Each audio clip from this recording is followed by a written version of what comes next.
Guys, എല്ലാവർക്കും പുതിയൊരു വീഡിയോയിലേക്ക് സ്വാഗതം. അപ്പോൾ എന്തൊരു കാറ്റും മഴയുമായിരുന്നു, ഭയങ്കര മഴയായിരുന്നു. ഇപ്പം മഴയൊക്കെ തോർന്നപ്പോൾ ഞാൻ മുറ്റത്തിറങ്ങി നോക്കിയപ്പോഴേക്കും ഇതേ റംബൂട്ടാൻ നിറയെ പഴുത്ത് കിടക്കുന്നു. മഴയായതുകൊണ്ട് മൊത്തം പൊഴിഞ്ഞു പോയായിരുന്നു, എല്ലാം നിലത്ത് വീണു പോയി. ഇപ്പോൾ കുറച്ച് മാത്രമേ ഉണ്ടായിരുന്നുള്ളൂ, അതൊക്കെ നല്ലതായിട്ട് പഴുത്ത് കിടപ്പുണ്ട്. അപ്പം ഞാൻ നോക്കിയപ്പം അത് പറിക്കാമെന്ന് വിചാരിച്ചു. ഇനിയിപ്പോൾ അടുത്ത മഴയും കൂടെ വരുമ്പോഴേക്കും അത് മൊത്തം പോകും.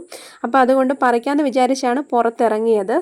ഇതുപോലെ പഴുത്തിട്ടുണ്ട് റംബൂട്ടാൻ. ഈ ഭാഗത്ത് ആദ്യ റംബൂട്ടാൻ ഉണ്ടാകുന്നതും അത് തീരുന്നതും ഇവിടെയാണ് കേട്ടോ.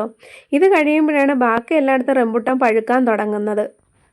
ഇപ്പോൾ കഴിക്കുമ്പോൾ ചെറിയൊരു വെള്ളച്ചവയുണ്ട്, മഴ പെയ്തത് കൊണ്ടായിരിക്കും. അതുപോലെ ഈ മഴ സമയത്താണ് ഈ സാധനം ഇവിടെ പഴുക്കുന്നത്. അതുകൊണ്ട് തന്നെ ഇത് കഴിക്കാനായിട്ട് ഇച്ചിരി ടേസ്റ്റ് കുറവുണ്ട്. പക്ഷേ വേനലത്തൊക്കെ ആണെങ്കിൽ കുറച്ചുകൂടെ മധുരം കൂടും ഇതിന് കേട്ടോ. പക്ഷേ നമുക്ക് ഈ ഒരു ടൈമിലാണ് ഇത് കിട്ടുന്നത്. അതുകൊണ്ട് ചെറിയൊരു വെള്ളച്ചവ ഉണ്ടാകാറുണ്ട്.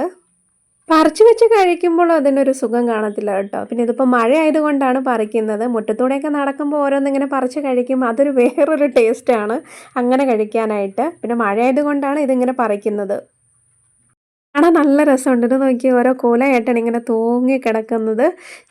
ചിലതിലൊക്കെ നല്ല പോലെ പഴുത്തതായിട്ടാണ്, നല്ല ഒരു ചുവന്ന കളറായിട്ടാണ് കിടക്കുന്നത്.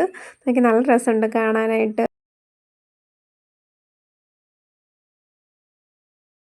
കുറേയൊക്കെ പറിച്ചു കേട്ടോ. താഴ്വശത്ത് നിന്നതും എത്താൻ പറ്റുന്നതൊക്കെ പറിച്ചെടുത്തിട്ടുണ്ട്. ബാക്കിയെല്ലാം അങ്ങനെ തന്നെ നിൽക്കട്ടെ.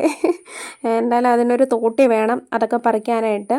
താഴെഭാഗത്തുള്ളതൊക്കെയാണെങ്കിൽ പറിക്കും. പിന്നെ മക്കളൊക്കെ ആണെങ്കിൽ കയറിയൊക്കെ ഇരുന്ന് പറിച്ച് തിന്നോളും. അതങ്ങനെ കിടന്നോട്ടെ എന്ന് വിചാരിച്ചു. അപ്പോൾ നമ്മളിപ്പം ഒരു ശരുവം പറിച്ചെടുത്തിട്ടുണ്ട്. നട്ട ചെടിയിൽ നിന്ന് നമ്മൾ തന്നെ അതിൻ്റെ ഫ്രൂട്ട്സ് പറിച്ച് കഴിക്കാൻ തുടങ്ങുന്നൊരു പ്രത്യേക അനുഭവം തന്നെയാണല്ലേ.